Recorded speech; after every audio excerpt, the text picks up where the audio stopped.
Jai Bhim, Jai Mulyavasi, and welcome you all to MNT News Network's special prime time session.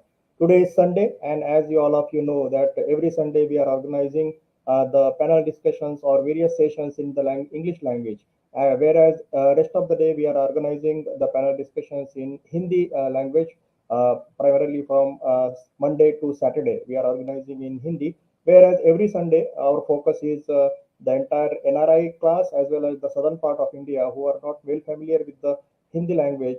For them, we are organizing this every Sunday, the program in English. And every Sunday, we are discussing various topics, various issues, various burning topics. And today also, we are going to have a discussion on one of a very famous personality or famous forefather, Periyar EV Ramasamy. So basically, as all of you know, that 17th September is coming up, and 17th September is basically the birth anniversary of Periyar EV Ramasamy.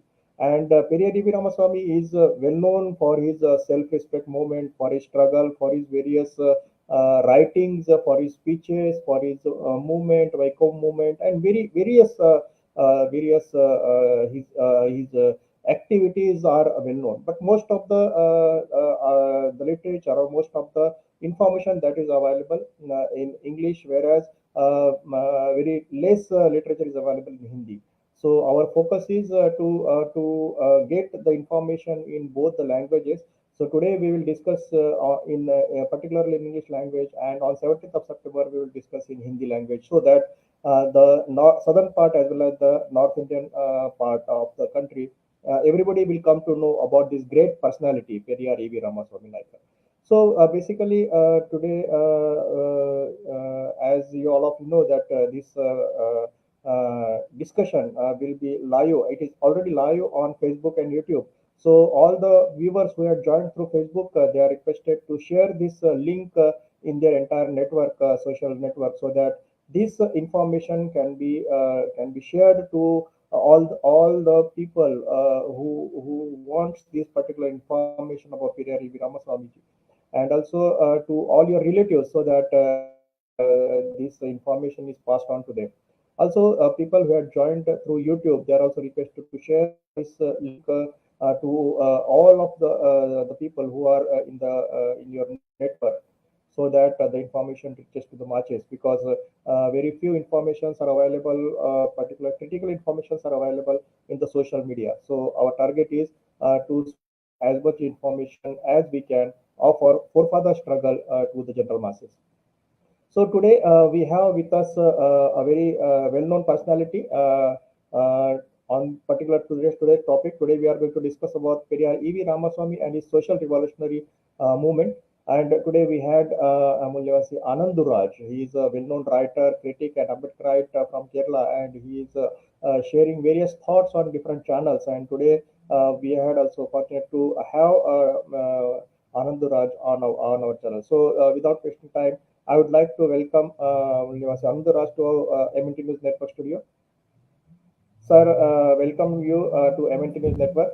Jai Bhim, Jai Mulyavasi, and Jai Savitan, Jai Bharat. Thank you so much. I'm really happy and honored to be here, and I really appreciate this initiative for knowing much better about EV Ramasamy Periyar, and I'm very happy that you organized this meeting on this birth month of EV Ramasamy. Um, so. Yeah, Without any thank you, thank introduction, you. Yeah, yeah. most of the people around India whom have followed the Renaissance movements and the nationalist movements may have known or heard about E.V. Ramasamy. He was such a famous figure from South India, or we can say India itself. Uh, Even UNESCO once, they actually praised him. They called him the prophet of Southeast Asia. He was called as Socrates by the UNESCO, and once he was one of the greatest men who have lived during the Renaissance period of time, and so I don't think there is a need of much introduction for him. Uh, Even though he had died about 50 years back, he still captures the imagination of politicians and common people and any Tamil speaking person, and any person. Of course, people who believe in social justice and democracy. There is no need for introducing him. He lives in the minds of these people, in their politics, in their cultural identity, even after 50 years after his death. Because of his views and ideas, he was considered as one of the icons, the iconic figures of social justice politics and right-based politics as such. And we can easily say that he was one of the greatest who have lived in the epoch. So, if you have to look on the life of EVR, he was actually different from many other leaders who have lived. He had raised issues. Raised issues in both politics, social activities, and cultural activities, etc. He has been he was actually working against, at the same time, at the same time he was working against colonialism and casteism. He was he was very different from many other leaders, apart from Dr. B.R. Ambedkar or many others from Kerala, other states and all. His ideas of social justice was very it's very important, and we should understand and we should study about it. We should do more research on his ideas nowadays also. As I recall his work, he was firstly a congressman. You may know that. He worked with Congress, and he was once one of the prominent leaders of the Madras Congress. When he was leaving, it was Madras presidency, Tamil Nadu. So he was one of the main prominent leaders of the Indian National Congress from Madras presidency. It was his, if you recall the working, the ideas and the views of Congress, you will understand that it was just a group of mere elites. It was started. We all know the Congress was started at the end of the 19th century, and it was just a group of mere elites, whom were not at all interested in social progress or social amelioration. They were just keen on political ideas of politics, and they just wanted the rules to change from the hands of Britain to the hands of the Brahmins or the Brahminical people living in India. They never even tried, or they were ignorant about the social injustice, the inequalities happening in India. So at that time, we can see basically as we can see, the birth of Periyar in the year of 1879, and almost his whole life he had spread for the, and he has given his whole life for the movement. But as far as means, it will be better to understand the situation at that time, basically around 1880 or 18 around 1900. What type of social situation of the marginalized people was there, so that we will be able to get more about him, why he felt like that we should fight for self-respect, or we should run a movement for self-respect. Can you just throw a small brief about that during that particular situation to understand more in detail Periyar's struggle? Yes, of course. The period between 1850 to 1950, which we vaguely call Renaissance era. I'm not actually accepting that term. However, we vaguely translate it as Renaissance era. He himself born in that era. During that period, the Britain was in the power in India, and there was this Brahmanical structure existing here. Those two powers were coexisting at that period. Since there were two powers, they had to gain people to their support in order to gain power.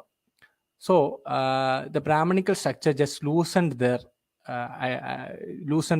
strings, and they tried, they masked like they were very liberal and all. But in actuality, they were not at all loose. They actually transformed their mask into something which was favorable to them. And many people thought that they were actually accepting them, but actually the happening was just Sanskritization. They were just Sanskritizing people, and they were making the side bigger. So they came by the working of two powers in the same time. There existed a space. They formed a space in between them. In that space, many Renaissance leaders arose. Periyar was one of them. He arose within the space created by the tug of war between two powers. So there was some space for in favor of us, in favor of the Moonlivasis, or in favor of the indigenous people. So if you check the social changes of that time, we can see that all over India, the scenario was actually changing in a big scale. We were having talks about social justice. We were having talks about equality, women's right, and everything. At that time, many came into politics. One such person was Periyar. When Periyar came, the nationalist movement and the Congress was at its peak. It was peak of the nationalist movement. He used that space, and he actually, even though he was with the Congress, he wanted social justice. Actually, the Congress had no intention to upgrade or renovate or for any renaissance. Rather, they actually were trying to make the power for themselves, to take us back to a nostalgic history where Varnashrama Dharma ruled, or Vedas and Puranas ruled. In fact, every nationalist leaders were working towards that goal. It was at that time Periyar actually managed to do some changes even inside Congress. We can see many non-Brahmins came to the leadership in Madras Congress committees, and they even sidelined many Brahmin leaders and many so-called upper caste leaders, and they tried to represent every communities. He even tried to like we both know the decline of social conference. The social conference was actually declined and social congress rised, because nobody was interested in social amelioration, and everyone was only interested in political powers and political ameliorations only. Dr. B.R. Ambedkar was against that. Periyar actually worked within it, and he tried to renovate even Congress. And we both know the history. After that, it was not possible, since the Brahmin changed, like Ambedkar said. That's what happened at that Gurukulam issue, when Madras Congress Committee was funding a Gurukulam which was supposed to work on a secular basis, and it was not working like that. At that time, the Brahmins were having much privilege in that. The Brahmin students are having more privilege than the students from other communities, and Periyar came to know that, and he tried to resist it. He was very angry with it, but they wouldn't change. And because of these untouchable issues, many other small type of untouchable issues, he left Congress. You can see that the social context of that time was that everyone was and everyone got understood the working of the social system. The social system was that the Varnasama Dharma is actually working as a social system inside this country. Even though many powers came, we can see in history many powers from many dynasties came here, but the Varnasama Dharma still remained as the working system of the Indian society. Bhagavan Das in his book In Pursuit of Ambedkar once said that if you threw away your caste through the front door, it will crawl back through the window or through the back door. It was like we are again Sanskritizing. We were against Sanskritizing. We were trying to become liberal, but without changing the Varnasama Dharma or resisting against it. Periyar was a person who actually been a threat to the Brahmanism or to this Varnasama Dharma. They were actually very afraid, or we can see many Brahmin newspapers at that time used to write about Periyar. I mean, positively, not negatively. It was positively writing about. They actually feared him, his work. He openly rejected the Varnasama Dharma. He openly rejected the Puranas, the Vedas, and even at the Vaikam Satyagraha, what he had done.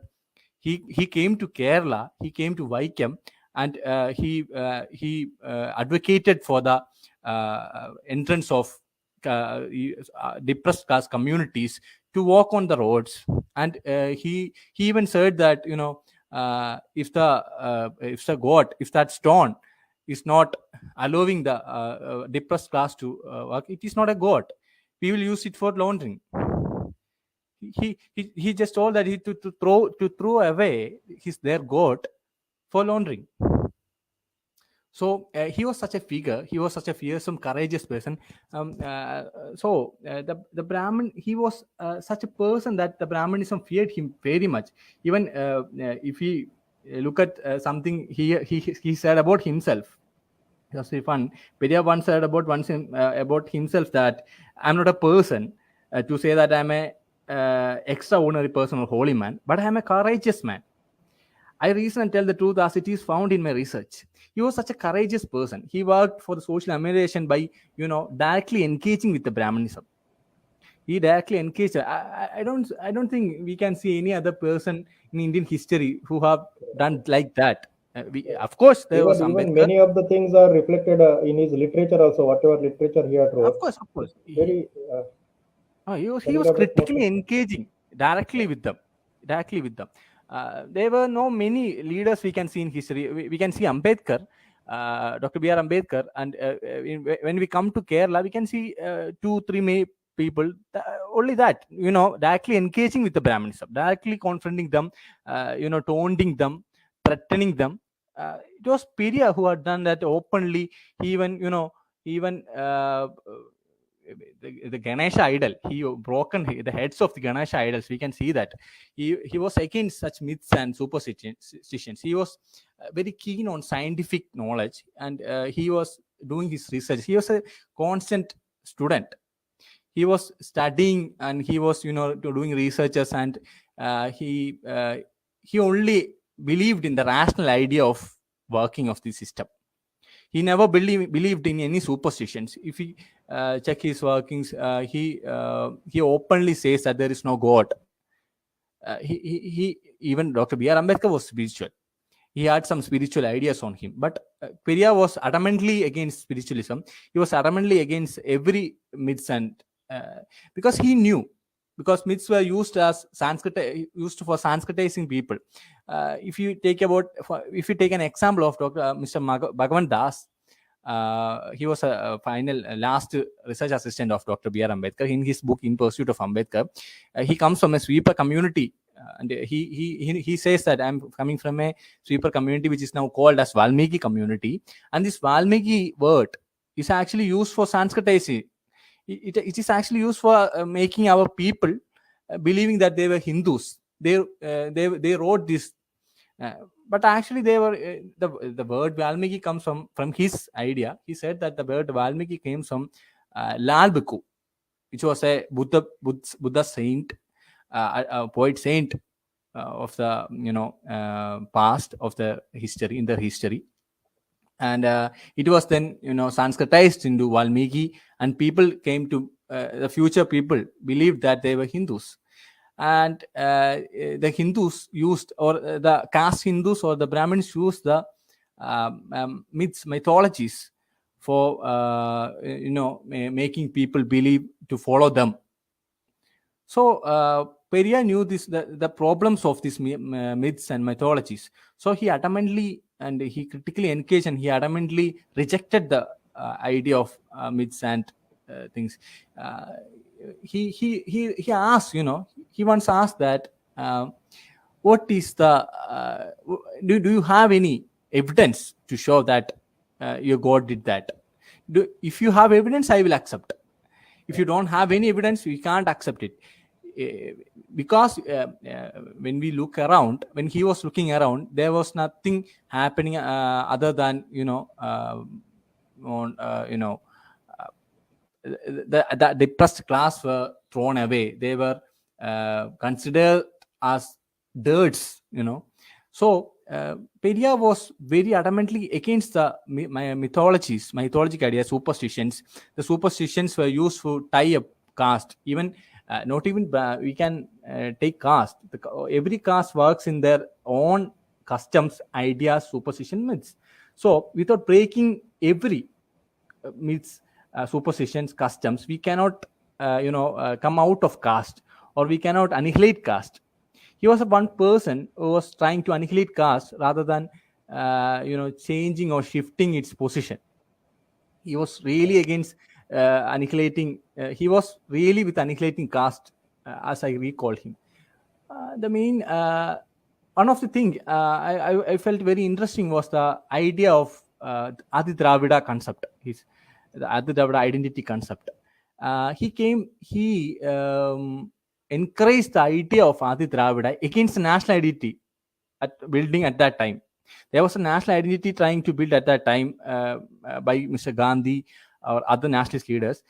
He openly rejected that, and he told the people that we should come under our identity in order for us to raise.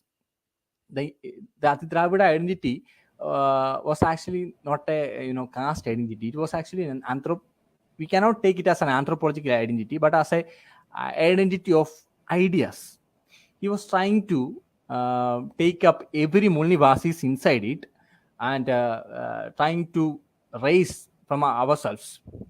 They had to he had to change the social system, change Brahmins, also our people, also Mulnivasis. So he tried very much using the Tamil language and the idea of Adi Dravida identity. His identity. Even I think all his propagations also was very rationalized and very practical. Basically, he was trying to explain each and everything practically to the common man. I think that was the basic reason of getting this Dravidian movement, a very strong movement. Means basically it converted into a very strong movement, and it was a challenge to the system. Basically, that time Of course. the system that was there. Yeah, that's why his policies have been institutionalized now itself. Correct. Yeah. Every Tamil people around the globe idolizes him. Even after Periyar, every year or every parliamentary year, the Tamil Nadu was ruled by Dravida Kazhaga Munnanis, or from the political parties with the identity of Dravida. And even the common people accept this idea of Dravida, their identity. There are problems, it is not changed like anticipated, but still the idea of Adi Dravida exists within the minds of every even newborn babies. So he was such a big pragmatist. His practical ideas were very much institutionalized, and he could make it flow through. His ideas actually didn't constrain in certain geographical areas. It actually went outside the structures or the outer layers of this geographical area. Even the Adi Dravida ideas and movements arise in Kerala was actually the it was actually the no, actually the post. There's a post successor of that Adi Dravida movement raised by Periyar. So Periyar has to be acknowledged, if I say so. He has to be acknowledged as one of the main or the nationalist leader, which has changed the whole India, rather than Mr. Gandhi or Mr. Vallabhai Patel, even greater than, if you ask me, Nehru, because they were all trying to defend against the colonialism. And what did they do? Even Nehru's work, Nehru initiated the working of IITs, which now became a caste ghetto. It's actually caste ghetto for Brahmins now. IITs has become. At the same time, Dr. B.R. Ambedkar and Periyar argued for social justice. They wanted the social justice along with the anti-colonialism. So, if you ask me, sir, they should be considered as. Yeah. Oh, okay. Yeah. They should be One more considered thing as I would like to national know. leaders. Correct, correct. One more thing, as I mean, he just overall struggle. If we see, it went both ways. One way was the social awakening part, and other way was the political awakening part. Because if we see, though he was initially linked with the Congress, but later on he formed the Justice Party, and later on he tried to generate that type of leadership qualities or leaders within this particular community, so as to rule the system also. So how do you see the political awareness brought by Periyarji and its continuation in present days? How do you correlate that particular scenario, sir? Yes, even Ambedkar's ideas were, at a certain period of time in history, during after independence, the ideas of Ambedkar, Periyar, everyone's ideas actually got stuck somewhere, and it took some time. But if we take about 45 years back, you can see it started sprouting again. And now, at the present scenario, it is actually very much, it's like a fire. Every young people who are using social medias, and even BJP had to accept the now accept the representation of the depressed class. If you ask me, the representation of this Murmu, even the representation of Murmu is considered as changes happened only because of the ideas propagated by Periyar and Ambedkar, etc. Their ideas actually, it initiated fires in the minds of the younger generations. And there are so many books and videos now available in social medias and every public platforms and private platforms. So their ideas have now, within the new system, within the new ideas, within the new value systems, within the new the ideologies arise. Within that, the core has now become the ideas of Ambedkar and Periyar. That's why we can see every political party, even BJP, had to even if you recall, Murmu has not much power with party or politics, even though she was taken as a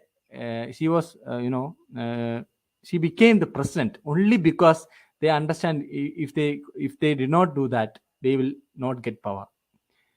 So the idea of diversity, representation, everything came within the ideas of Periyar Ramasamy, and Ambedkar. So I have a very good faith, in the future politics, that it will emerge and it will develop into a better political scenario with the pragmatic ideas of Ambedkar and Periyar. One more thing, that the ideas of Ambedkar and Periyar were actually parallel, not same. They were parallel towards the social justice. So this diversity in ideas, this diversity in social justice ideas will give us more widened view to how we should develop a future how we should consider the every aspect for the social justice. So it is a very good thing that we take up these personals and their ideas, and it is now once more publicly spoken and everything. So I consider the ideas of Periyar are very much influencing the politics in at least in South India. We can see Tirumavalavan came with two MLAs, and his parties are raising. He publicly said that I'm a son of Periyar, and I'm a follower of Dr. B.R. Ambedkar. So you cannot you cannot push me away. I'm not that. We are not that old people. So this fire comes from the ideas of Periyar, who it comes from the seed he has sprouted. Comes from the seed he had done about 60 years ago. So Periyar is he has become an emotion. He has become a legend, and he has become not just a memory, but he had become an idea. He just become an idea which rejects himself, but exists and develops and evolves. Right, sir. Sir, considering his overall involvement, Periyarji's overall involvement, his overall struggle, self-respect movement, making aware the common mass about his identity, which was very a difficult task, and he took it in a right perspective and brought so much of awareness socially as well as politically.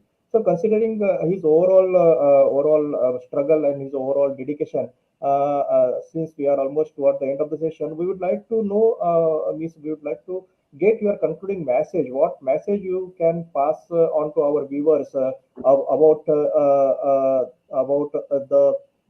basic ideological awareness or social awareness that has brought by Periyarji. Considering his overall struggle, what message you would like to pass on to our viewers, to the entire scheduled caste, scheduled tribe, other backward classes, the indigenous people of India? How you want to take ahead his Periyarji struggles to the newcomers or new generations?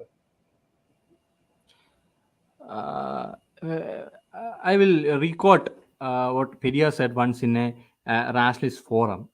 He once said that the aim of Thinkers Forum was not to fight Brahmins. Periyar said firmly, it was not our idea is not to agitate against Brahmins, and not that. Our mission should be to reform our identities, to reform our cultural past, to retake it, and to replace the current Brahminical system.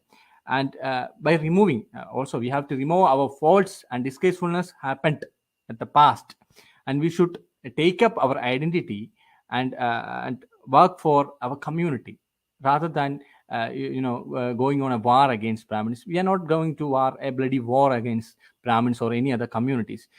We need to develop ourselves, of course, by doing a war, like not a bloody war, but a literal or a war of knowledge with them. We actually we have to become entrepreneurs. We have to become represented in many ways. We have to help each other.